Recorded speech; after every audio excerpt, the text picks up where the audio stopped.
নিরামিষ আলু পটলের রেসিপি যদি তৈরি করতে চান তাহলে এই রেসিপিটা একবার ট্রাই করে দেখতে পারেন। দুপুরে গরম ভাত বা রুটি পরোটার সঙ্গে খেতে অসাধারণ লাগে। একদমই নতুন একটা রেসিপি, আর একটু অন্য পদ্ধতিতে আমি আপনাদের রেসিপিটা তৈরি করে দেখাবো। তাহলে চলুন আর দেরি না করে রেসিপিটি দেখে নেওয়া যাক। নমস্কার বন্ধুরা, তিয়াশাস রেসিপিতে সকলকেই স্বাগত জানাই। আমার আজকের রেসিপি হলো নিরামিষ আলু পটলের রেসিপি। তো নিরামিষ আলু পটলের রেসিপিটি তৈরি করার জন্য আমার লাগবে আলু আর পটল, আর ওরই সঙ্গে নিয়েছি টমেটো, কাঁচা লঙ্কা আর কিছুটা আদা। প্রথমে পটলগুলোকে এইভাবে একটু খোসাগুলোকে ছুলে নিচ্ছি, তবে পটলের খোসাগুলো আমি কাটছি না, এইভাবে একটু ছুলে নিচ্ছি। আর এই রেসিপিটার জন্য এইভাবে পটলের খোসাগুলোকে এরকম চেঁচিয়ে নিতে হবে। পটলের দুই সাইড কেটে ফেলে দিচ্ছি। এই রকম করে পটলের খোসাগুলোকে চেঁচে নিতে হবে। তারপর এই পটলটাকে এভাবে কেটে নিচ্ছি। তারপর এইভাবে মোট 4টে টুকরো করে নিচ্ছি একটা পটলকে। দেখুন, এইভাবে সব পটলগুলোকে কেটে নিতে হবে। বন্ধুরা, পটলের অনেক রেসিপি তো আপনারা খেয়েছেন, এইভাবে একবার তৈরি করে খাবেন। গরম ভাত কিংবা রুটি পরোটা সব কিছুর সঙ্গে দারুণ জমে যাবে। বন্ধুরা, কাটার আগে পটলগুলোকে আমি খুব ভালো করে ধুয়ে নিয়েছিলাম। কাটার পর আর পটলগুলোকে আমি ধোবো না। সব পটলগুলো কেটে নিয়েছি। তো সব পটলগুলো কেটে নেওয়ার পর এবার এই পটলগুলোকে একটা পাত্রের মধ্যে তুলে নিচ্ছি। তো একটা পাত্রে তুলে নিয়েছি। এবার আমি এখানে দুটো মিডিয়াম সাইজের আলু নিয়েছি। এবার এই আলুর খোসা দুটো ছাড়িয়ে নেব। আলুটাকে এখন আমি এইভাবে খোসাটা প্রথমে ছাড়িয়ে নেব, তারপর আলুটাকে কেটে নেব। আমি ছুরির সাহায্যে আলুর খোসাটাকে ছাড়িয়ে নিচ্ছি, তবে আপনাদের যদি বটিতে সুবিধা হয় আপনারা বটির সাহায্যে কেটে নেবেন।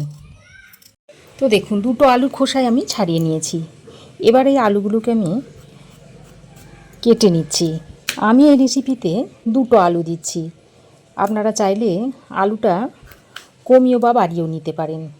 তারপর এই আলুগুলোকে আমি একটু এরকম মাঝারি সাইজ করে কেটে নিচ্ছি। এরকম চৌকো শেপে এরকম করে আলুগুলোকে কেটে নিয়েছি। একইভাবে এই আলুটাকেও কেটে নিতে হবে। তো দেখুন, আলুগুলোকে আমি কেটে নিয়েছি। তো আলুগুলোকে কাটার পর খুব ভালো করে ধুয়ে নিয়েছি, তারপর একটা বাটির মধ্যে রেখে দিয়েছি। তো আলু পটল আমি দুটোই রেডি করে নিয়েছি। এবার আমি এখানে নিয়েছি দুটো ছোট সাইজের টমেটো, এক টুকরো নিয়েছি আদা, আর একটা কাঁচা লঙ্কা নিয়েছি। এখন এই টমেটোটাকে এইভাবে একটু কাট করে নিচ্ছি।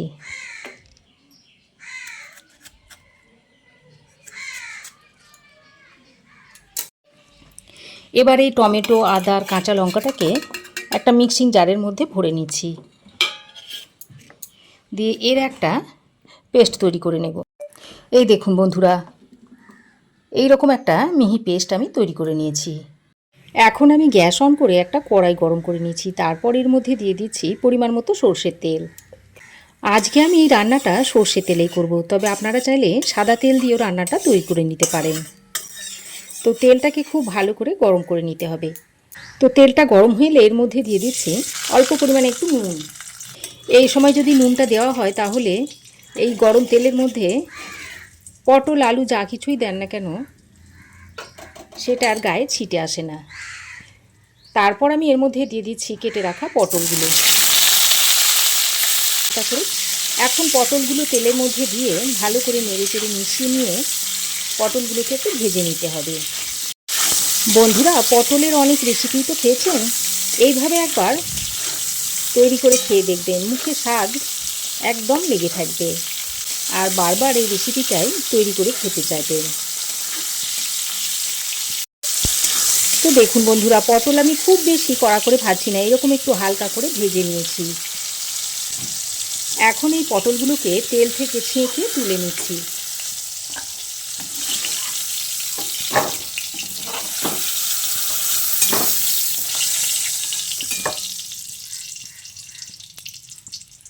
পটলটা ভাজা হয়ে গেলে এর মধ্যে আলুগুলো দিয়ে দিচ্ছি। এবার আমি আলুগুলোকেও ওই পটলের মতো করে ভেজে নেব, তবে আলুগুলোকে একটু বেশ লাল লাল করে ভেজে নিতে হবে। তো দেখুন আলুগুলোকেও আমি এরকম লাল করে ভেজে নিয়েছি। আলুগুলো 90% মতো রান্না হয়ে গেছে। এবার আমি আলুগুলোকেও তুলে নিচ্ছি, তুলে ওই পটলের সঙ্গেই রেখে দিচ্ছি।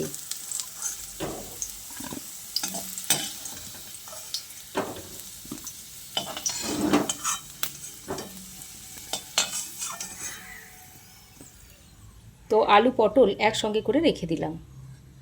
এবার আমি এই তেলের সঙ্গে আরও অল্প পরিমাণে একটু তেল দিয়ে দিলাম।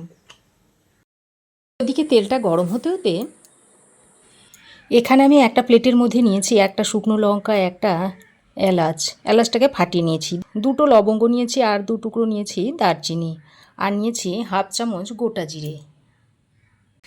তারপর এই গোটা মশলাগুলো এর মধ্যে ফোড়নে দিয়ে দিলাম। তারপর ফোড়নটাকে কয়েক সেকেন্ড ভেজে নিচ্ছি। দিয়ে ফোড়ন থেকে যখন একটা সুন্দর গন্ধ ছাড়বে, ঠিক সেই সময় এর মধ্যে আমি দিয়ে দিচ্ছি কাশ্মীরি লঙ্কার গুঁড়ো। এই 1/2 চামচ পরিমাণ কাশ্মীরি লঙ্কার গুঁড়ো দিয়ে দিলাম। তারপর সঙ্গে সঙ্গে বাটা মশলাটা দিয়ে দিচ্ছি। মিক্সিতে সামান্য পরিমাণে জল নিয়ে সেটাকে এখানে দিয়ে দিলাম। তারপর মশলাটাকে খুব ভালো করে মিশিয়ে নিচ্ছি। এটা দিয়ে খুব ভালো করে মিশিয়ে নিচ্ছি আর এইভাবে ফোড়নের মধ্যে যদি কাশ্মীরি লঙ্কার গুঁড়োটা দেওয়া হয় তাহলে তরকারির কালারটা খুবই সুন্দর আসে। তো বাটা মশলাটা দিয়ে এই 2-3 মিনিট মতো খুব ভালো করে কষিয়ে নিয়েছি। এবার আমি বাকি গুঁড়ো মশলাগুলো এর মধ্যে দিয়ে দিচ্ছি। 1/2 চামচ হলুদ গুঁড়ো, অল্প একটু দিয়ে দিচ্ছি ঝাল লঙ্কার গুঁড়ো, 1/2 চামচ দিয়ে দিচ্ছি জিরে গুঁড়ো, 1/2 চামচ দিয়ে দিচ্ছি ধনে গুঁড়ো। তারপর আরও অল্প পরিমাণে একটু জল দিয়ে দিচ্ছি যাতে মশলাটা পুড়ে না যায়। এবার গুঁড়ো মশলাটা দিয়ে আবারও সব কিছুকে একসঙ্গে ভালো করে কষিয়ে নেব কিছুক্ষণ।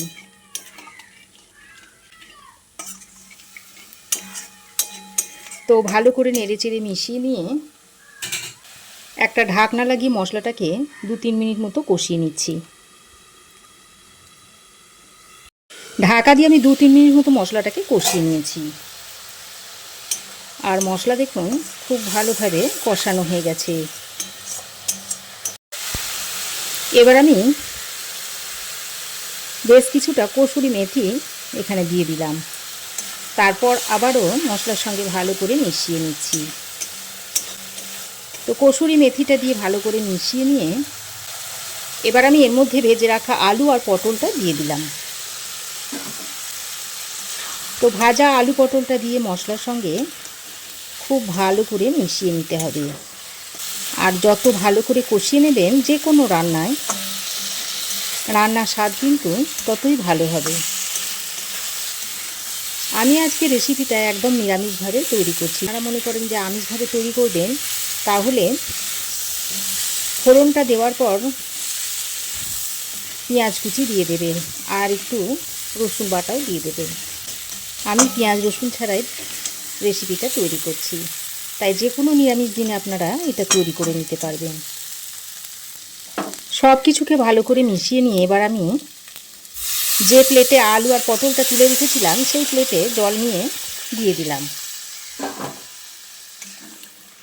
তারপর আলু পটলটাকে জল দিয়ে ভালো করে নেড়েচেড়ে মিশিয়ে নিচ্ছি।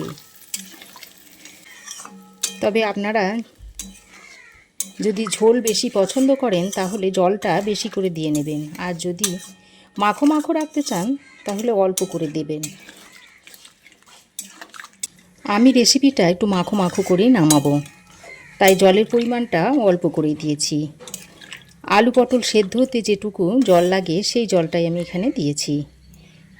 এবার আরও একটু নুন আমি এর মধ্যে দিয়ে দিচ্ছি। আলু পটল ভাজার সময় নুন দিয়েছিলাম, আর সেই পরিমাণটা বুঝেই বাকি নুনটা এখানে দিয়ে দিলাম। তারপর খুব ভালো করে আবারও মিশিয়ে নিচ্ছি। তো মেশানো হয়ে গেলে ঢাকা দিয়ে ৬-৭ মিনিট মতো রান্না করে নিচ্ছি।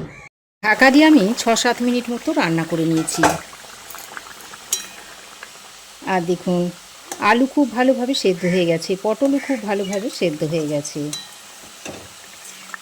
আর এখন এই যে ঝোলটা দেখছেন, নামানোর পর ঠান্ডা হলে ঝোলটা আরও একটু টেনে যাবে। তো সব শেষে আমি এখানে দিয়ে দিচ্ছি অল্প একটু ঘি, আর দিয়ে দিচ্ছি সামান্য পরিমাণ একটু গরম মশলার গুঁড়ো। আগেও আমি রান্নার শুরুতে গোটা গরম মশলা ব্যবহার করেছি, তাই আমি এখানে গরম মশলার গুঁড়োটা খুবই অল্প পরিমাণে দিলাম। এবার ঘি আর গরম মশলার গুঁড়োটা দিয়ে আবারও ভালো করে নেড়ে চেড়ে মিশিয়ে নিচ্ছি। তারপর ঢাকা দিয়ে আরও 2 মিনিট মতো রান্না করে নেব। তো ঢাকা দিয়ে আমি আরও 2 মিনিট মতো রান্না করে নিয়েছি। আর রান্নাটা এখন সার্ভ করার জন্য একদম রেডি হয়ে গেছে। দেখুন দেখতে কতটা লোভনীয় হয়েছে।